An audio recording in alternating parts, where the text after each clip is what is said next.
Salut à tous, c'est toujours avec le même plaisir comme tous les lundis que je vous retrouve dans Football Planet. Sans plus tarder, voici le sommaire. Jour de vérité pour le Ballon d'Or 2019, l'Afrique connaîtra-t-elle son deuxième lauréat? Sadio Mané et Mohamed Salah sont en lice, mais le grand favori reste l'Argentin Lionel Messi, déjà donné vainqueur par beaucoup de médias. Ligue africaine des champions qui, pour mettre fin à l'hégémonie de l'Espérance de Tunis, 15 clubs se sont lancés ce week-end à l'assaut du double tenant du titre. Et c'est parti très fort et surtout très bien pour les Tunisois. Il y avait des buts dans tous les stades, plus de détails à suivre dans cette émission. En Coupe de la CAF également, la phase des groupes a démarré ce week-end et des buts sensationnels notamment pour Pyramide FC. Pour leur première participation en tournoi continental, les Égyptiens ont fait forte sensation et vous verrez pourquoi dans quelques instants. Voilà pour le sommaire, le développement c'est tout de suite. Bienvenue dans Football Planet. On démarre donc avec le Ballon d'Or 2019. C'est ce soir qu'on connaîtra le successeur de Luka Modric. Et toute l'Afrique espère voir Sadio Mané ou encore Mohamed Salah lui offrir son deuxième trophée. Les deux étant les mieux placés parmi les Africains. Mais les choses ne s'annoncent pas forcément rassurantes, en tout cas à en croire certains médias qui attribuent déjà le prestigieux trophée à l'Argentin Lionel Messi qui pourrait remporter son 6e Ballon d'Or. On y reviendra plus tard. Mais en attendant, parlons de la Ligue africaine des champions dont le coup d'envoi de la phase des groupes a été donné ce samedi. Et quel départ pour le double tenant du titre, victorieuse 2-0 sur le terrain du Raja de Casablanca. L'Espérance de Tunis occupe déjà la tête du groupe D en faveur d'une meilleure différence de but devant la JS Kabylie qui s'est imposée à domicile sur la plus petite des marques devant les Congolais de l'AS Vita Club, comme vous le voyez dans ce tableau. Les Tunisiens et les Algériens comptent donc chacun 3 points, mais plus 2 pour les Sang et Or et plus 1 pour les Algériens. L'AS Vita Club et le Raja occupent respectivement la 3e et la dernière place du groupe. Et puis dans la poule A, le TP Mazembe est seul aux commandes après la correction infligée aux Amalek. Victoire sans appel 3-0. Avec 3 points au compteur, les Corbeaux de Lubumbashi devancent au classement Primeiro de Agosto qui n'a pu faire mieux qu'un partage des points à domicile devant Zesco United. Petite déception pour les Angolais qui ont pourtant mené au score, mais pour 3 petites minutes seulement. Suivez ce reportage de William Bahia et Claudian Sono. Début de campagne poussif pour le Primeiro de Agosto dans son antre de Luanda en Ligue des champions de la CAF. Le club de la capitale de l'Angola n'a pas pu faire mieux qu'un nul devant son public ce week-end face aux Zesco United. Le Primeiro a ouvert le score à la 9e minute, mais dès la 16e, ils ont été rejoints par Zesco United. Sur corner, les Zambiens ont profité d'une défense passive pour remettre les pendules à l'heure. Mais le staff angolais se veut rassurant. On va faire tout le possible pour que la semaine prochaine contre Zamalek là-bas en Égypte, où on fait bon match. Il n'y a pas de match, il faut être calme et lever la tête haut et continuer à travailler. Devant ses supporters, le Primeiro de Agosto laisse filer de précieux points. Les Angolais pointent à la 3e place du groupe A derrière le TP Mazembe et Zesco United. Les Congolais ont corrigé le Zamalek 3-0 à Lubumbashi. Lors de la prochaine journée, le Primeiro affronte les Égyptiens. Les deux équipes devront hausser leur niveau de jeu pour ne pas être décrochées. Et poursuivons avec le groupe B dominé par Al Hilal Khartoum. Les Soudanais ont eu beaucoup de mal à domicile et se sont fait très peur face aux Zimbabwéens du FC Platinum. Mais ils ont fini par avoir le dernier mot, succès de 1 grâce à un doublé de Mohamed Moussa El Daï. Il devance au nombre de buts inscrits l'étoile sportive du Sahel qui s'est également imposée 1-0 devant Al Ahli du Caire. Décidément, sale première journée pour les Égyptiens. Et enfin, la belle opération des Mamelodi Sundowns qui ont écrasé les Angolais de Petro Luanda 3-0. Les Sud-Africains prennent du coup seuls la tête du groupe C. Ils devancent l'USM Alger et le Wydad Casablanca qui n'ont pas réussi à se départager à Alger. Score final, 1 but partout. Les deux équipes comptent donc chacune 2 points de moins que les Sundowns alors que les Angolais de Petro Luanda ferment la marche. Et on boucle cette page Ligue des Champions par le programme de la deuxième journée qui se dispute samedi prochain.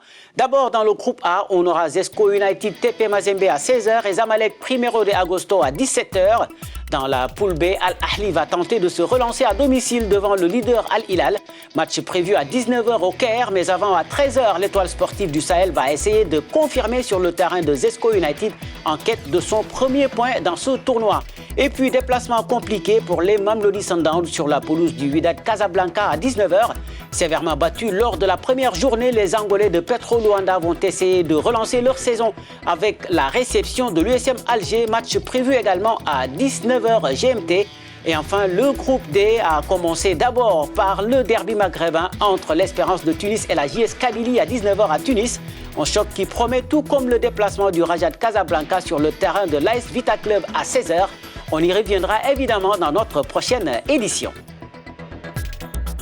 Mais restons toujours avec ces interclubs continentaux puisque l'autre tournoi, la Coupe de la CAF, a également démarré sa phase des groupes ce dimanche. Et voici justement les résultats et les classements à l'issue de cette première journée. Le groupe A tout d'abord avec les débuts sensationnels de Pyramide FC. Les Égyptiens qui disputent leur première phase finale africaine sont allés battre les Nigérians d'Enugu Rangers 3-1 pour prendre la tête du classement. Ils sont suivis par Al-Masri, vainqueur 3-2 sur la pelouse du Nouadhibou FC. Les Mauritaniens, troisième donc, suivis d'Enugu Rangers. Et puis dans le groupe B, début difficile pour le Zaïre, lourdement battu 3-0 en Algérie par la RS Berkane. Mais malgré ce revers pour leur première en Afrique, les Béninois restent très ambitieux dans leur rêve africain. Nous avons justement en ligne l'entraîneur de l'équipe, Bio Richard. Salut coach, désolé pour ce revers d'entrée, mais félicitations tout de même pour cette première qualification en phase des groupes. Mais malgré la défaite, avec quel état d'esprit abordez-vous cette Coupe de la CAF ? Oh bon, sérénité, on ne s'affole pas, on se dit bon, nous venons de faire un parcours très merveilleux. Nous restons sereins parce que nous sommes une petite équipe qui a fait des choses merveilleuses et nous restons la tête sur les épaules et avec beaucoup de sérénité. Nous n'allons pas nous affoler et nous restons sereins. Nous savons que nous sommes logés dans une poule où nous avons les habitudes de la compétition, mais cela ne nous effraie pas. Nous nous disons bon, que nous avons notre chance à saisir. Il s'agira pour nous de continuer par jouer comme nous avons l'habitude de le faire, compter sur nos valeurs et se dire que nous avons une chance à saisir au cours de cette phase de poule. Alors, c'est quoi l'objectif principal pour cette première participation en compétition continentale ? Non, l'objectif c'est de poursuivre par prendre les matchs les uns après les autres et prouver à la face de l'Afrique ce que nous savons faire. Vous savez, Isaïe, c'est une équipe qui vient de faire, qui vient de démontrer à la face de l'Afrique qu'il y a un pays qui s'appelle le Bénin qui peut aussi jouer la phase de poule. Vous savez, depuis que cette compétition a été organisée de cette façon, aucune équipe béninoise n'a jamais accédé à la phase de poule. Alors nous venons de le faire. Ce n'est que déjà satisfaction. Un objectif a été atteint. Maintenant, si en phase de poule, nous pouvons aller titiller ces habitués de la compétition, alors nous allons saisir notre chance. Merci beaucoup, coach. En tout cas, je vous souhaite une très belle campagne africaine. Merci. Au revoir et à la prochaine. C'était Bio Richard, entraîneur de l'Ezaïre, qui, avec cette lourde défaite d'entrée, occupe la dernière place du classement du groupe B de cette Coupe de la Confédération. Poule dominée par la RS Berkane, avec 2 longueurs d'avance sur Zanaco et DCMP Imana, qui ont fait match nul, un but partout. Et dans le groupe C, en revanche, pas de vainqueur. Toutes les 4 équipes comptent 1 point, mais c'est le Djoliba AC et Al Nasr Benghazi qui se partagent la première place de la poule après leur match nul, un but partout. Dans l'autre match, Bidvest et Aroya AC se sont quittés sur un score vierge. On termine par la poule D avec Hassania Agadir qui trône seul en tête après sa victoire 2-0 devant les Nigérians d'Enyimba. Et enfin, pas de vainqueur dans le match qui opposait San Pedro à Parado AC qui ont fait 0-0. Et puis voici le programme de la deuxième journée de cette Coupe de la CAF prévue dimanche prochain. Dans le groupe A, on aura Al-Masri Enugu Rangers à 16h et Pyramide FC Nouadhibou À 19h, dans la poule B, le Zaïre reçoit DCMP Imana à 13h, en même temps que le match Zanaco-RS Berkane. Dans la poule C, le Djoliba AC accueille Bidvet Vist, tandis que le Oroya AC joue Al Nasr.